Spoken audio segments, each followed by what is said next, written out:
Congratulations to have found all collectibles of part 2. Here is how we created the story and the music of the game. Right now, music for video games is really the most innovative music going on at the moment. Normally I start off with a Skype conversation with Olivier, and he's got some very definite ideas of how to approach it. Well, I think I've been very lucky to work on this game. I worked very closely with the writers. We've been discussing on a daily basis the characters. The music now is much more about telling the story.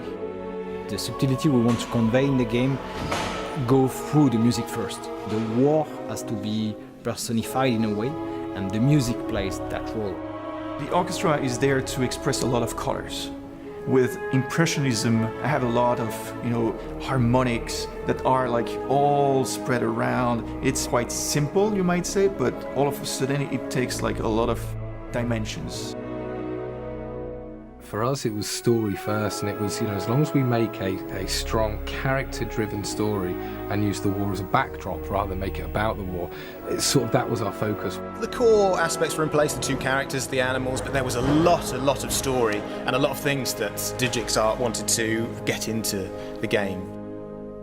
It's difficult to find a way to express all ideas into a single experience. The coordination between the creative teams all around the world was a massive challenge, and the deadline of the game could not be changed. You'll notice that there are no villains in this game.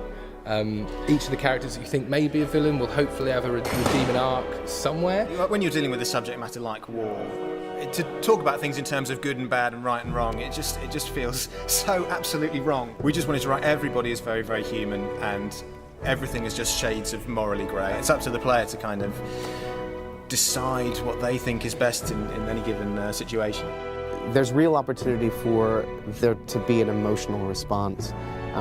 This inherently has that built into the fabric of the storytelling by the very nature of the fact that it takes place during such an intense time in our history, and they've chosen to zero in on one side and the other side, but humanizing those two sides so that we can relate to both of them and their own experiences without it being this or that, or this is the enemy, this is not the enemy.